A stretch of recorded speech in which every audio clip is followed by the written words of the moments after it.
La siguiente es una presentación de El Mundo de Mañana.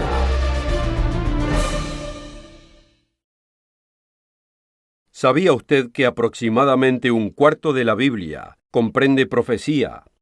Y muchas de estas profecías son para nuestro tiempo de hoy y para los años que se aproximan. Además, de acuerdo a su registro histórico, usted puede tener confianza de que lo que dice va a acontecer. Decenas y hasta cientos de predicaciones específicas ya han tomado lugar, aunque muchas más ocurrirán en un futuro muy cercano. Hoy vamos a examinar una de estas predicciones, que es muy posible que usted pueda ver en su vida, y lo que vamos a ver en este programa puede provocar la diferencia entre entender lo que está aconteciendo o ser engañado por lo que está aconteciendo. La Biblia predice que al final de esta era, un poderoso líder carismático se levantará y engañará a la mayoría del mundo. Tendrá el poder de hacer descender fuego del cielo en una forma aparentemente milagrosa. Va a ser visto como un salvador y como un hombre santo, pero estará muy lejos de ser santo, y en vez de salvación, lo que traerá será destrucción. Este hombre, conocido como el Anticristo, trabajará junto con un poderoso gobierno europeo, conocido como la Bestia, y juntos traerán desastrosas consecuencias a todos sus seguidores e inclusive al mundo entero. Al final, solo el retorno del verdadero Mesías detendrá el desenfreno del ser humano hacia la autoaniquilación. Uno pensaría que el retorno de Jesucristo para salvar a la humanidad de la autoaniquilación sería bienvenido, pero este falso profeta del tiempo del fin llevará a las naciones a pelear contra el verdadero Mesías a su retorno. ¿Reconocerá usted al Anticristo cuando aparezca o será engañado por él? La mayoría serán engañados. ¿Cómo puede usted reconocerlo? ¿De qué señales debe estar atento? ¿Las conoce? ¿O será usted otra persona engañada, dejándose llevar por la multitud y la emoción del momento? En definitiva, ¿reconocerá usted al Anticristo? Acompáñenos.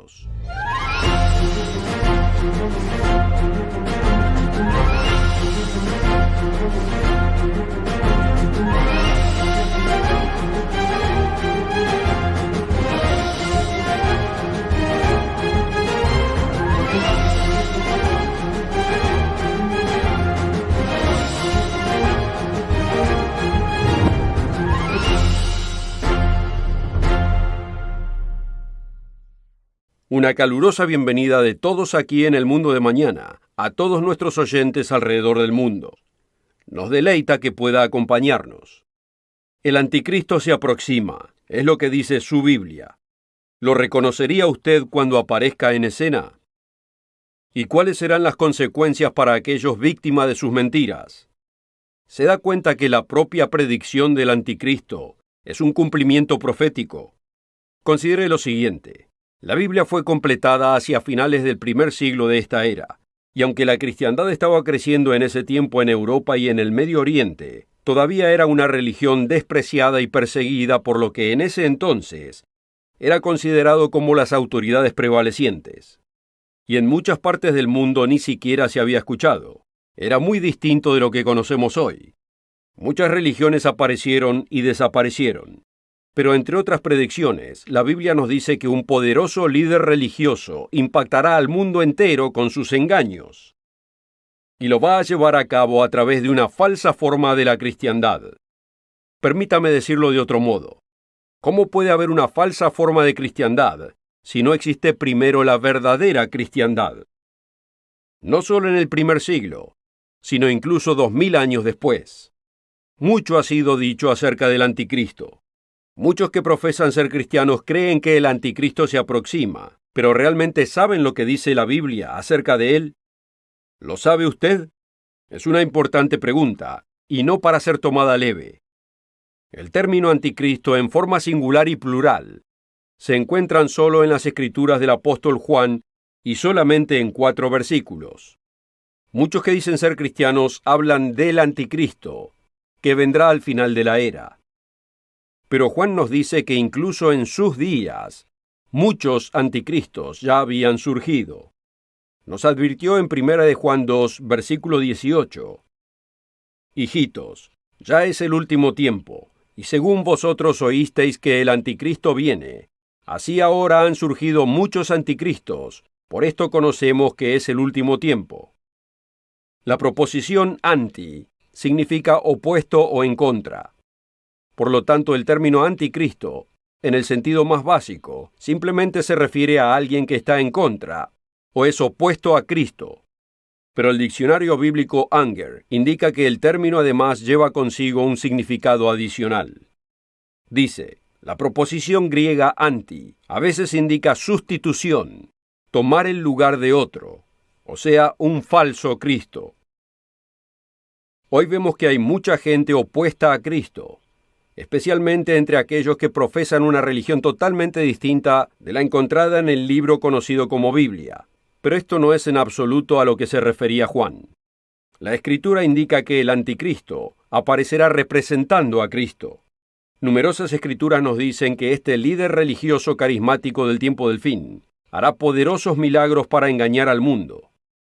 El apóstol Pablo se refiere a él en 2 de Tesalonicenses capítulo 2. Después de que algunos miembros de la Iglesia de Dios en Tesalónica llegaron a creer que Cristo ya había retornado. Para contrarrestarlo, Pablo les recuerda lo que les dijo antes, que 2 eventos previos deberían ocurrir. 2 de Tesalonicenses capítulo 2, versículos 3 y 4. Nadie os engañe en ninguna manera, porque no vendrá sin que antes venga la apostasía, y se manifieste el hombre de pecado, el hijo de perdición, el cual se opone y se levanta contra todo lo que se llama Dios o es objeto de culto, tanto que se sienta en el templo de Dios como Dios, haciéndose pasar por Dios. Pablo continúa explicando que este sistema inicuo, del cual proviene el anticristo, ya estaba obrando en sus días, pero justo antes del retorno de Cristo, aparecería un falso profeta. Versículos 7 y 8.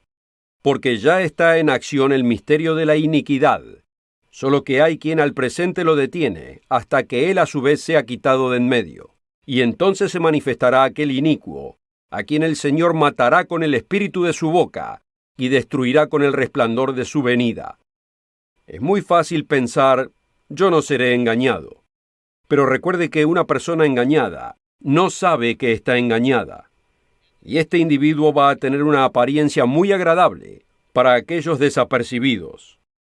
Sí, mucha gente cree que el anticristo está próximo. Le advierten a otros al respecto. Pero la mayoría de esta gente está engañada pensando que Él es el Salvador del mundo, y pelearán en contra del verdadero Cristo en su venida. Quizás usted se pregunte, ¿cómo puede ser esto? Pablo continúa explicando cómo el anticristo engañará a la humanidad, tergiversando la procedencia de su poder. Continuemos en el versículo 9. Inicuo cuyo advenimiento es por obra de Satanás, con gran poder y señales y prodigios mentirosos, y con todo engaño de iniquidad para los que se pierden, por cuanto no recibieron el amor de la verdad para ser salvos.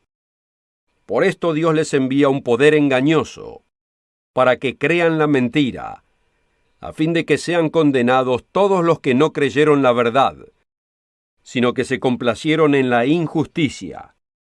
Varias otras escrituras describen al anticristo en términos similares, pero aquí hay un punto importante que muchos no alcanzan a entender. La Biblia muestra que no habrá uno, sino dos poderosos líderes al fin de esta era, uno conocido como la bestia y el otro conocido como el anticristo. Demasiados unifican estos dos en uno solo. Pero la Biblia es muy clara en este tema. La bestia es tanto un individuo como el reino que él gobierna. Es un gobernador político o secular. El anticristo, por otro lado, es un líder religioso. No tiene importancia que cada uno compita por gobernar al mundo. Trabajan juntos porque cada uno necesita al otro. Apocalipsis capítulo 16, versículos 13 y 14, habla de ambos hombres, de cuál es el poder detrás de ellos y qué es lo que harán. En este pasaje el anticristo es llamado el falso profeta. Y vi salir de la boca del dragón, el cual es Satanás, y de la boca de la bestia, y de la boca del falso profeta, 3 espíritus inmundos a manera de ranas, pues son espíritus de demonios que hacen señales, y van a los reyes de la tierra en todo el mundo, para reunirlos a la batalla de aquel gran día del Dios Todopoderoso. Apocalipsis 13 se refiere al reino de la bestia y al sistema del cual emerge el falso profeta. Los primeros 10 versículos nos hablan del reino de la bestia, y comenzando en el versículo 11, describe una segunda bestia. Pero es evidente en la descripción que es un sistema religioso, modelado según la estructura gubernamental de la bestia. Después vi a otra bestia que subía de la tierra, y tenía 2 cuernos semejantes a los de un cordero, pero hablaba como un dragón. El cordero es simbólico de Jesucristo, y el dragón es descrito en Apocalipsis 12:9 como Satanás. La oferta de hoy es absolutamente gratis, sin costo ni obligación. Visítenos en elmundodemañana.org. Encuéntrenos en Facebook y síganos en Twitter. Con esta oferta también obtendrá una suscripción gratuita de la revista El Mundo de Mañana, cubierta de interesantes artículos y perspectivas relevantes de importantes temas de actualidad. El Mundo de Mañana lo mantendrá actualizado con noticias internacionales, profecía bíblica y el significado de la vida misma.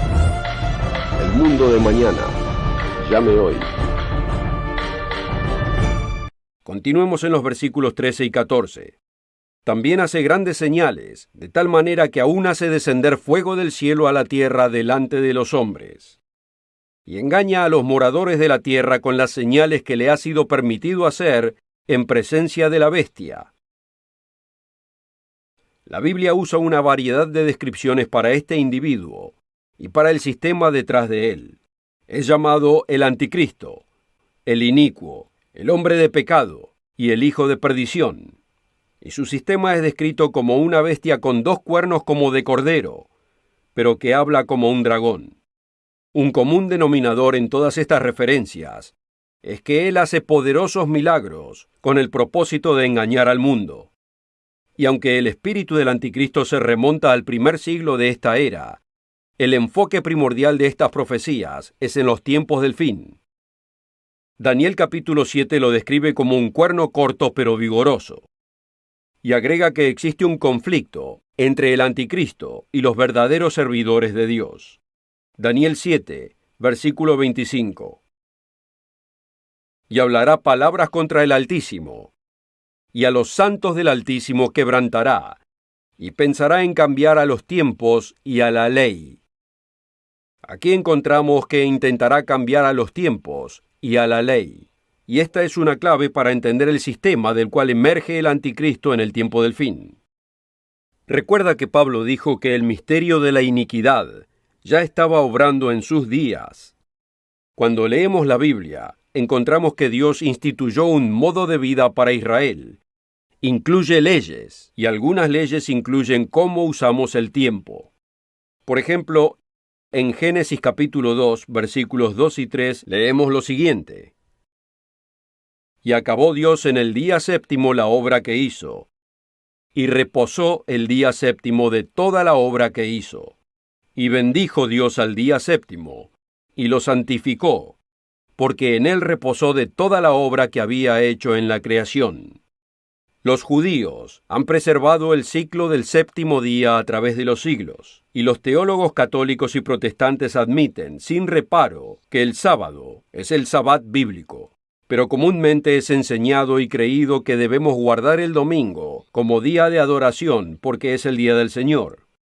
Muchos creyentes sinceros aceptan esta explicación sin ninguna prueba bíblica en absoluto. Un pasaje utilizado para decir que no debemos guardar el séptimo día sábado es encontrado en Marcos capítulo 2. Aquí encontramos el ejemplo de los discípulos de Jesús atravesando los sembrados en el día sábado y arrancando algunos granos para saciar el hambre. Cuando los fariseos los condenaron, Jesús defendió su proceder y les respondió: el sábado por causa del hombre es hecho, y no el hombre por causa del sábado, en el versículo 27. Pero muy lejos de abrogar el sábado, Jesús lo aprobó en el próximo versículo cuando dijo: así que el Hijo del Hombre es Señor aún del sábado. Ahora, uno no puede ser Señor de algo que no existe. Pero además de confirmar la existencia del sábado, este versículo define cuál es el día del cual Jesús es Señor, el sábado bíblico, el séptimo día de la semana. Usted puede buscar de principio a fin y no encontrará ninguna escritura refiriéndose al domingo, o sea, el primer día de la semana como el día del Señor. Simplemente no existe. El sistema del anticristo ya estaba obrando en los días de Pablo, pero cambiar la ley de Dios con respecto al día sábado llevó tiempo. Tan temprano como a mediados del segundo siglo, algunos se cambiaron a la adoración en domingo, pero no sería hasta recibir ayuda de una fuente secular que la transición pudo hacerse totalmente obligatoria. El altamente respetado Manual Bíblico Eerdmans de la historia del cristianismo explica lo siguiente: cuando en el 321 Constantino instituyó el primer día de la semana como feriado, él lo llamó el venerable día del sol, Sunday o domingo. Cuando los símbolos paganos eventualmente desaparecieron, el último en desaparecer fue el sol Invictus. Cambiar los tiempos como predice Daniel 7:25 no concluyó con el día de reposo semanal. El conjunto completo de los días santos bíblicos ha sido desechado y reemplazado por festividades paganas. Por ejemplo, uno de los mayores debates religiosos del segundo siglo fue conocido como la controversia de los cuartos decimanos. Aquellos que seguían a los apóstoles de Cristo continuaron observando la Pascua del Nuevo Testamento el día 14, o sea, el 40º día del primer mes del calendario hebreo. Pero otros decidieron celebrar un festival pagano y seguir a otros líderes distintos. Note esta increíble confesión del bien conocido historiador del cuarto siglo, Eusebio. Porque ni siquiera pudo Aniceto persuadir a Policarpo de que no la observase, refiriéndose a la Pascua, porque él siempre la había observado con Juan, el discípulo de nuestro Señor, y el resto de los apóstoles con quienes se asociaba. Y hasta Eusebio, quien era un aliado de Roma, libremente admite que la fuente de práctica de Policarpo era los apóstoles de Cristo. Así que uno tiene que preguntarse quién era al que el obispo de Roma estaba siguiendo. Las fiestas bíblicas y días santos eran observados por Jesús y sus apóstoles. Estos incluían la Pascua, 1 Corintios 5:7, los días de panes sin levadura, 1 Corintios 5:8, Pentecostés, los Hechos capítulo 2, la fiesta de trompetas, 1 Tesalonicenses 4, versículos 15 al 17, el día de expiación, los Hechos 27:9, la fiesta de tabernáculos, Juan 7, primeros 10 versículos, y el último gran día, Juan 7, versículos 37 al 39. Ahora veamos una lista de días que no pueden ser encontrados en ningún lugar en las Escrituras. La Navidad, Semana Santa, Miércoles de Ceniza, Viernes Santo, Halloween o Noche de Brujas, el Día de Todos los Santos y el Día de San Valentín. La palabra Easter se encuentra en una traducción en inglés, pero es claramente una traducción errónea. Todas las traducciones modernas fueron corregidas con la palabra Pascua. Por supuesto, cuando yo era joven pensaba que la mayoría de estas celebraciones provenían de la Biblia. Después de todo, Cristo tuvo que nacer en algún día del año. Pero ¿por qué entonces nunca vemos que los apóstoles celebraran su nacimiento? ¿Cuál es el origen de esta popular celebración? Citando de Eerdmans, la Iglesia cristiana adoptó muchas ideas paganas e imágenes. De la adoración del sol, por ejemplo, viene la celebración del nacimiento de Cristo, el 25 de diciembre, el nacimiento del sol. Saturnalia, el festival romano de invierno del 17 al 21 de diciembre, proveía el regocijo, el intercambio de regalos y las típicas velas de la festividad posterior de la Navidad. El espíritu del anticristo comenzó muy temprano en la historia de la cristiandad. Es un espíritu contrario a la ley, no porque sea sin ley, sino porque, como nos es dicho en Daniel 7:25, intentará cambiar los tiempos y la ley. El anticristo rechaza la ley de Dios y la sustituye por las tradiciones hechas por el hombre. El efecto es una religión moralmente quebrantada, que se enfoca en rituales, sentimentalismo y emociones subjetivas. Muchos teólogos argumentan que la ley de Dios es muy difícil para poder guardarla, y que lo único que hay que hacer es aceptar a Cristo y amarse unos a otros. Y en cierto sentido están en lo cierto. No podemos guardar la ley por nuestra cuenta, pero lo que no logran entender es que cuando recibimos el Espíritu Santo, después del bautismo y la imposición de manos por el ministro, Jesucristo y Dios Padre moran en la persona y Jesucristo en nosotros puede guardar la ley. Esto depende, por supuesto, de nuestra sumisión a la voluntad de Dios. Pero esto es rechazado por el espíritu del anticristo. Como nos dice en 2 de Juan capítulo 1, versículo 7, porque muchos engañadores son entrados en el mundo, los cuales no confiesan que Jesucristo ha venido en carne. Este tal es el engañador y el anticristo. El tiempo del verbo ha venido, en el griego original, está en tiempo presente continuo. O sea que no está describiendo un evento pasado, sino un evento continuo. Para decirlo claramente, él rechaza que Cristo esté viviendo su vida en nosotros. Lo rechaza al decir que no podemos guardar la ley de Dios. En su tesis titulada ¿Quién o qué es el anticristo?, el Dr. Roderick Meredith lo resumió del siguiente modo. La doctrina del anticristo, entonces, es que Cristo no vive literalmente su vida en los suyos hoy. Es la falsa enseñanza de que los cristianos hoy pueden vivir una clase de vida distinta de la que vivió Jesús y que todavía pueden ser sus verdaderos seguidores. Generalmente incluye la idea de que Cristo ya fue justo por nosotros y por lo tanto ya no debemos hacerlo, que nosotros simplemente lo aceptamos y su justificación es imputada en nosotros. En realidad, que Dios se engaña a sí mismo y pretende que nosotros somos justos, cuando realmente no lo somos. ¿Y qué hay de usted? ¿Será usted engañado cuando el profetizado anticristo aparezca en el escenario mundial? ¿O ya ha sido engañado al seguir la doctrina del falso profeta? ¿Cómo puede estar seguro? El mejor indicador de la conducta futura es la conducta presente. Para decirlo de otro modo, lo que uno hace hoy es generalmente lo mismo que va a hacer mañana. Si uno practica la doctrina del anticristo contraria a la ley, es muy posible que lo siga a este hombre cuando aparezca.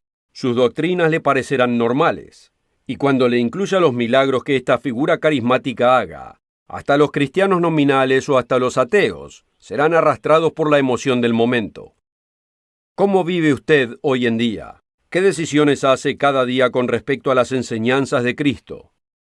¿Lo está obedeciendo a Él? ¿O está siguiendo a la multitud por la senda incorrecta, la senda del anticristo? Jesús condenó a aquellos que usaban su nombre pero se oponían a su instrucción y enseñanzas. Él hizo la siguiente pregunta en Lucas 6, versículo 46. ¿Por qué me llamáis Señor, Señor, y no hacéis lo que yo digo?